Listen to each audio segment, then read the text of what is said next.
ಬೆಂಗಳೂರಿನ ಹೃದಯ ಭಾಗವಾದ ಮೈಸೂರು ಬ್ಯಾಂಕ್ ಸರ್ಕಲ್ ಇದು. ಆದರೆ ಇಲ್ಲಿ ತರಕಾರಿ ಮಾರ್ಕೆಟ್ ಹೇಗೆ ಬಂತು?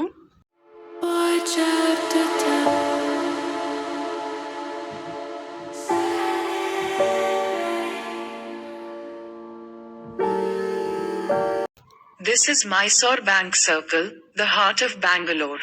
But how did the vegetable market come here? ಇದರ ಕುಮ್ಮಕ್ಕು ಯಾರು?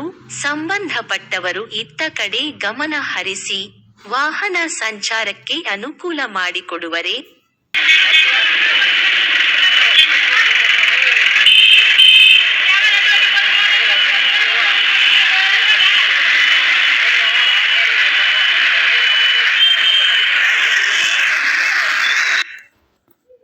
Who is behind this? Will the concerned pay attention to this side and facilitate the traffic?